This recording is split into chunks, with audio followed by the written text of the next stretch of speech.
Good morning. Good morning. Slow. Speed. नैबे board नुनाया चाइनानि मोनसे जायगा आरोना इयाव दोङो चेकआउट टाइम 12 नन जोङो दा 12टानि सिगाङाव ओंखारनांगो नै इयाव इफोरबायसा रिसेपसना सुबार फायदों माथोले औ हटेल सानराइज नै बेवहाय जोङो मट' गियार्सनि फ्लेगखौ थाबनानै होबाय वा थान्दायाव दुगैदो नोङो वा दा जोङो नै रुमनिफ्राय ओंखारलांगोन दिनै वेटार जादों दसे रुमखौ साफा खालामना थांनांगोन ना एसेबाबो गासैबो बिदि हटेलफोराव फैबाथाय जेसां हायो एसे साफा खालामना मानो होनबा दा जिहेतु जोंनि उनाव बेलेग राइडार्सफोर फैखागोन जों मिथिखागोन माने ओरैनोथ' लेथ्रा जाखायो जानायालाय खिन्थु एमान इदि लेथ्रा खालामनाङा मानसि खामानि मावग्रा दङ खिन्थु इसोरखौ बोरैबा मोनना बेसेबां मावनो खैथा रुम दङ इयाव बा दा जों सानैजों पेकिं खालामगोन जोङो दा ब्रेकफास्टखौ जाहैगोन जाहैनानै जों आरो माल माथाखौ बाइकआव लागेजफोरखौ खाना लायनो नायदो दाथ' होमबा ब्रेकफास्टआव मा जायो दिन्थिहैगोन आङो दा जोंना नै ब्रेकफास्टआव रुटि दिनैनिया नै दा जोंना बाइकनि लागेज खानाय खामानिया सोलिगासिनो ओमफ्राय जोङो दा टावां टाउनखौ बेरायहैगोन ओमफ्राय टावाङाव मोननैसो जायगा नायनो दोङो बेखौ दिन्थिगोन दिनै नोंथांमोननो नैबे जाबाय आरो केरेलानि राइडार्सफोरा दा मर्निंनि 10सो जासिगोन टाइमा ओंखारलांनोसै जोङो केতিয়াबा আহিম আৰু বৰফ আমি আহিছোতো ফেব্ৰুৱাৰীত আহি কিনি বৰফ দেখা পাইছি এইগিলাত চব তেতিয়াতো আমি এইফালে টাউন ফালে বহিছিল এতিয়াতো আহিলে ইয়াতে আহিম আৰু দে বাই मैया बमब्लापासाव थांनानै गोबां बाथ्रा मोनथिनो मोनदों अरुणाचलाव टुरिस्ट फैनाय सिजनफोरा सेप्टेम्बरनिफ्राय इथिं डिसेम्बराव लागै जायो दाथ' जों नै नभेम्बर खिन्थु देग्लाय माने एडभान्स नभेम्बरावनो बमब्लापासाव आइस गोलैदों आरोना जोङो आइस नुदो ओमफ्राय नङाबाथ' डिसेम्बरफोराव गोलैयो दाथ' एसे बुंनाय मथेबा दा साननैसोनि उनावनो बन्द जानोबो हानाय आइसआ बांद्राय जायोबा लामाया ब्लक जाजोबो ओमफ्राय आरो स्टार्ट जाफिनो मार्चफोरनिफ्राय बिथिं मार्च एप्रिल मे बेफोरखिनिया स्टार्ट जायो ओमफ्रायथ' गोबां अखा हायो बे जायगायाव अरुणाचलाव अखा हाबाथ' आरो लामाफोरा गोबां रिक्स जायोनो बेखिनियावनो फैयो आरो टुरिस्टफोरा बेरायनो गोबां मोजां बेरायनो थाखाय अरुणाचला दाथ' जोङो फैदोंबाबो गोबां जायगा कभार खालामनो हायाखै दिनै जोंना गासै डे 4 जाबाय बिदिब्ला गाइस जोङो दा नै टावांनि मोनसे जायगायाव मोनफैबाय बेखौ जोङो नायनो होनना फैदोंमोन दा दिन्थिलांनोसै नोंथांमोननो बेनो जाहैबाय गेटआ बिसोरनि मनेस्ट्रि आरोना बेयो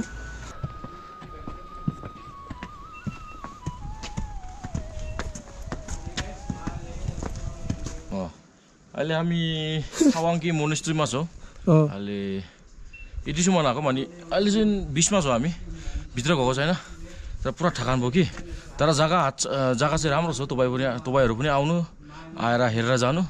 टावाङको मोनेस्ट्री हो यो टावाङदेखि बेसी टाढा होइन छेउमै छ माने टावाङदेखि कति किलोमिटर छ माने 5 किलोमिटर जस्तो हुन्छ तपाईको छेउमै छ आएर तपाई हेरेर जानु राम्रो छ जग्गा भ्यूहरु देखाउनु तपाई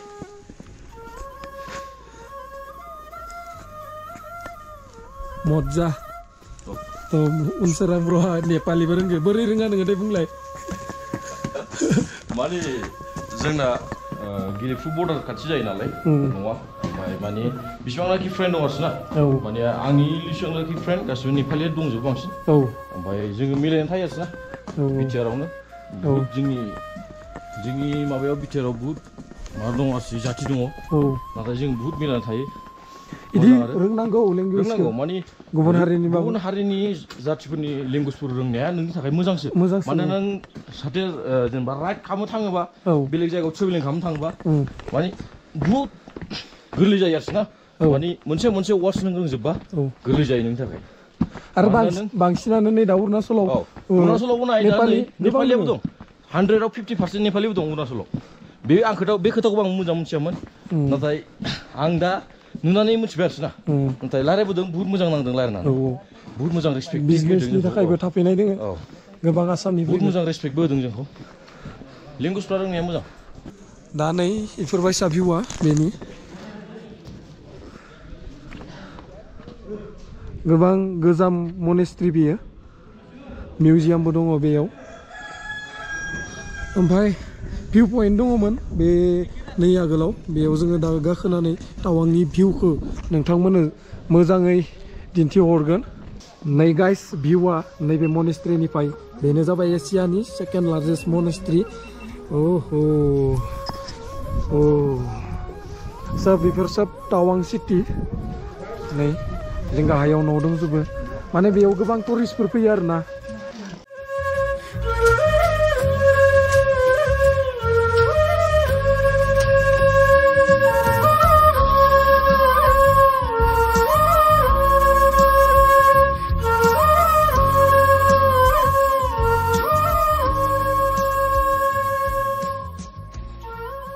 नै दा बिसोरो बन दोनथुमना लाबायानो मालाबा समाव बिसोरो बायजोआव ओंखारनो हायाबो जायो बेफोरबायसा बन दोनो संनानै जानो गोनां जायो लामाफोरानो डेन्जारखा आङो दे सेला पासा ना नै आइफोर बरफ नुनायासो सेला पासा नङा सेला पासनि हाजो खाथियाव बरफ नुवाखैमोन होनबा नोंसोरो सेलापासनि खाथियाव नोंसोर बरफ नुवाखै मा जों ओरै गिदिंना थांगोनब्रा दा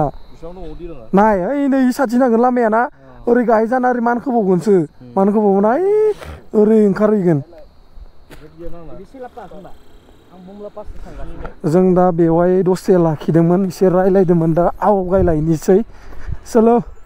गाइस आं नोंथांमोननो मोननैसो बाथ्रा फोरमायनो सानो नैबे राइडआव जोङो सासेयाव 5000 कालेक्सन खालामदोंमोन जों 5 मेम्बार ना बेयाव 5000 into 5 25,000 जोङो दा सानब्रै बेरायबाय बेखिनिदो टावां बमला पास कभार खालामनानै फैबाय आरो जोंनो मट' गेर्सआ 5000 हरदों टटेल जोंना 30,000 बेखिनि बाजेटदोना जोङो नैबे टावां राइड आरो बमला पास बेखिनि जायगाखौ कभार खालामनो टारगेट लाखादोंमोन दा टारगेटआ जाफुंसारगोन बादियानो जोङो जेरैबायदि सानदोंमोन बेबायदि खामानि मावनो हादों जोङो फैनायनि सिगाङावनो गासैबो जोङो मेम्बार्सफोरा जमा जाजोबनानै मोनसे लिरना लादो बहियाव बिदि खालामगोन जाफुंदोआनो आरो दा नैबे बाइकखौबो आदायानो हरदो मट' गेर्सनि आदाया गोबां अनो जोंखौ जोंनि हारिनि गेजेरावबो बेबादि माने मट' गेर्स बादि स्ट'र गैया नांगौ जोंनो बेबादि हेलमेट मोनसे लायनो गोनांबा मालाबा जोङो मोजां हेलमेट नांगौ जायोबा गुवाहाटियाव थांनानै जोङो लायनो गोनां जायो दा जोंबो हाजासे आदामोनखौ सापर्ट खालामो आदामोनाबो जोंखौ गोबां अनो दा नोंथांमोनाबो जुदि मायबाफोर नांगौ जायोबा एभेलेबेल मोनखागोनानो मट' गेराव फैयोबा आरो अर्डारबो होयोबानो मोनखागोन दाथ' लामानि कन्डिसना ना ओरैबादि मोजां जांनिफ्राय नैबेखिनि ससेयाव लागैल' दा माने गाज्रिथ' नै दा फाहामगासिनो बेखिनिखौबो दा जोङो गाइस जां वाटारफल नायनो थांगासिनो नैबे लामा जिङावनो जां वाटारफलाबो एसे हाबबोनांगौ मेन लामाया बेखिजाय एसे फैबाय जोङो दा जां वाटारफलखौथ' खेबसे नायना थांदो जोङो दा आरो इथिं सोरांब्र' आरो बिसोरो गोदान फैनाया नुवाखैना नांगौ जायो ओंखायनोथ' फैखांनाय मानसिखौबो नांगौ जायो दा जुदि मिथियामोनबा बिसोरो नायलांनो हानाय नङामोन ना दा नै इयाव गेट एन्ट्रि लानो थाखाय टिकेट दाननांगोन कितना है भैया 40 रुपीस पर पर्सन अरुणाचलनि हाइस्ट आरो लंगेस्ट वाटारफल जां वाटारफला फं माव वाटारफल जां नै वाटारफलखौ लामानिफ्रायनो नुहुरो दा बेवहाय रेस्टुरेन्टबो बानायदोंनो जों फैनायाव रेस्टुरेन्टआबो गैयामोन नैबे ब्लगाना गाइस गोलावबो जागोन आरो जायगाबो नुगोन नोंथांमोना एसे नायबानो जाबाय नोंथांमोना आंखौबो सापर्ट हो दिनै इलेक्ट्रिक प्रडिउस खालामनायाबो बे जायगानिफ्राय जायो इलेक्ट्रिक दिहुननो नैबेयावहाय वाटारफलआ ओरैबादि समायना जाना दोङो लोगोफोर वाटारफलखौ नायनो थाखाय बाइकखौ दोननानै जोङो एसे थाबायबोनाङो बेयाव मा लिरनाय दोङो भिजिट हलि वाटारफल नैफोरथिं दा दखान दंजोबो बरियायैनो डास्टबिन दोनग्राखौबो बरिया खालामदों आं नैबे भिडिअखौ ना बांसिन र' होगोन मिउजिकफोर होबाथाय बिदिनो कपिराइट फैलाबायो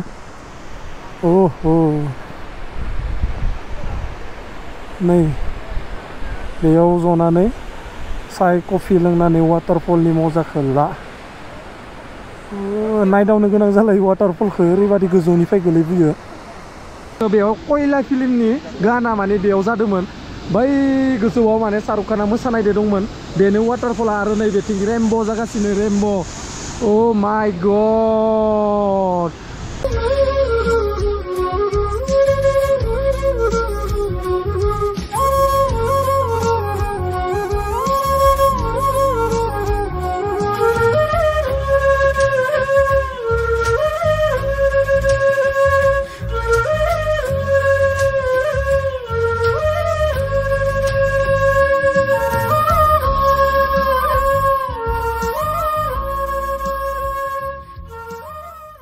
जोङो बेनारखौ मट'गेरनि दैयाव फट' सेसन सोलिगासिनो मट'गेयारनिदो बिदानि नालाय जोङो अरायबो सापर्ट खालामो मट'गेयार माने थाबाय थाबाबो थाबाय थानो लुगैयो बेफोरबायदि जायगायाव दा जोङो थांनांगोन आरो मोनसे जायगा देखायबावगोन दिनैनि ब्लगावनो नुखागोन स' थांनायबा जोङो देखायलांगोन दा नै जों आरो सेला पास बारनांगोन 13,700 फिट बेवहायबा बोथोरा माने दसेनो चेन्ज जायो रिक्स जायो माने जेसां मोनागोन जोंनिनो आरो बेयाव नोंथांमोना दाबादि बोथोराव नाइट केम्पिं खालामनो गोसोबा नै दैमा सेराव नोंथांमोना फैनानै नाइट केम्पिं खालामनो हागोन ओहो 15 अगस्त में राइड लेगा तो यहाँ पर ग्रुप नेक्स्ट 15 अगस्त में आ सकता है पर पर्सन कितना प्राइस है हम लोग 1000 करके लगाया उस दिन 9 आदमी बैठा है ना 1000 करके लगाया पर पर्सन 1000 आपका नंबर मिलेगा लेकिन ना उसमें आप लोग कुछ करने का जरूरत नहीं पूरा हम लोग को आँख को पूरा जला के सब कुछ मीटिंग सेटिंग सब कुछ रेडी है अभी तो 14 ओके आपका नाम भैया LW ली वाटरफॉल लिख दो जंग लिख दो हाँ जंग वाटरफॉल लिख दो ली जंग वाटरफॉल लिख दो वो लेकिन हमको ना एक दिन पहले बोलना है ठीक है क्योंकि तब हम लोग रेडी करेगा ना बैठने के लिए तो आ सकते कुछ नहीं हो पर पर्सन 1000 और खाना पीना अलग से हो खाना पीना लेकिन जो डिमांड करे वो बना कर दे देगा ठीक है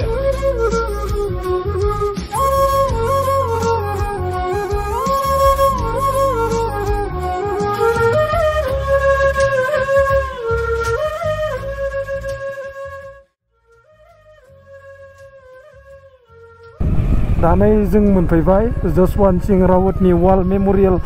जायगाखौ जिन्टुआ सलायदोंमोन दा जोङो नैयाव बारा टाइम होनो हानाय नंला मोनाबाय आगोलावनो नै बेफोरबायसा गेट होनाय दङ नोंथांमोना थांनायाव फैनायाव जुदि हाबलाङाबाबो थांनायाव हाबलांनो हागोन लामानि सेरावनो नालाय जां टाउनखौ बारनानै मोनगोन आरो सेलापास बारनानै बेनि गेजेराव दङ बेयो बेयाव लिरनाय दङ जसवंत वाल मेम'रियेल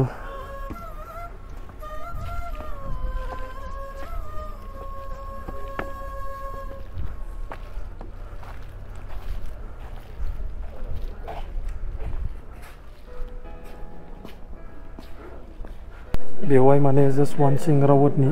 जन्था सला सोब गासैखौबो बेयाव दोनजोबनाय जादों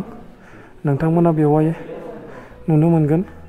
आरो बेनिबो फिल्म दङ नोंथांमोना नायनो हागोन बेयाव जुथा दङ इनि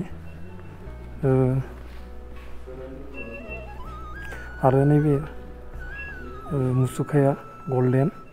जों इनि बागै जिखिनि मिथियो बेखौ नोंथांमोननो एसे फोरमायनोसै नोंथांमोनाबो जा मिथियो कमेन्टआव फोरमायहरबानो जाबाय जोंबो एक्जेक्टलि गासैखौबो मोनथिया जों माने जसवंत सिंह फिल्मखौ नायनानै एसे मोनथिदों माने दा ओरैनो फिल्माव माबानाय बायदिब्ला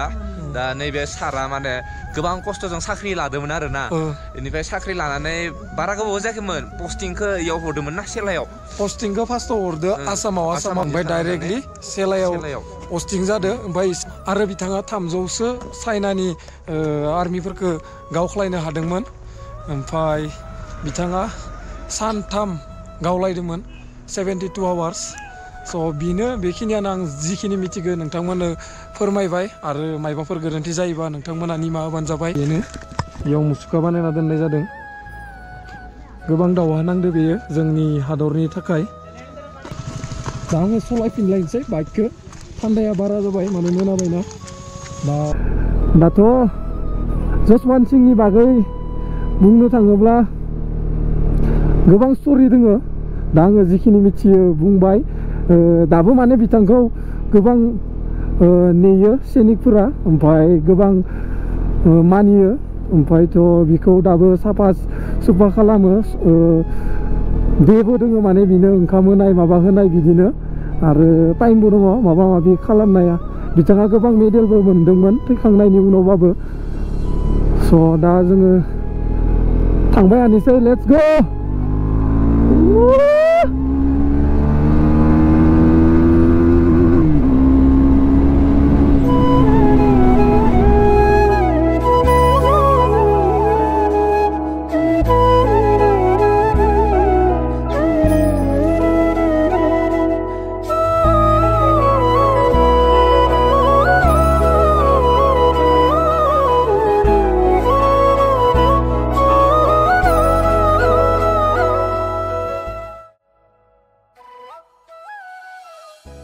गप्र'आ अनानो जाला नै दा जोङो जोमैनि सायाव दोङो नै माबादि जोमै खोबजोबखो अ माय गड थाबनो थांनांसिगोन जोङो नै सेलापास बारबाय Every YouTuber like this.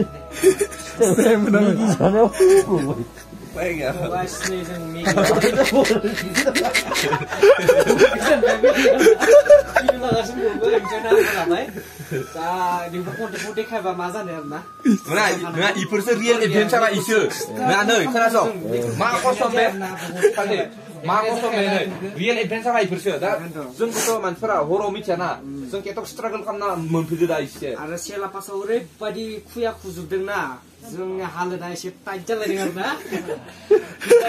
बारनानै फैबाय ओरैनो दा जाबाय नै मेगि हेल' गाइस नै दा जोङो मोनफैबाय हमस्टेयाव लागै नै बिथिं बाइकखौ जों पार्किं खालामना दोनदो कालदेन हमस्टेयावनो मोनफैदो दिनै खिन्थु जोङो बेलेग रुम मोनदो बेखौ जोङो गाबोन देखायगोन दे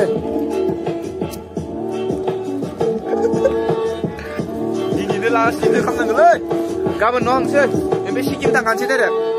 गाइस राइडआव इफोरबायसा मजा लायाबा मायाव लानो आरो दा 8टा जाबाय जों मोनफैनाया गासैनिसिमबो गुड नाइट दे आरो ब्लगखौ नायना माबादि मोनखो कमेन्ट खालाम आरो जिन्तु ब्लग्स दोङो आरो आं दोङो डिएस साबस्क्राइब खालामना आंनिखौबो गाय बिदि खालामनांला 100K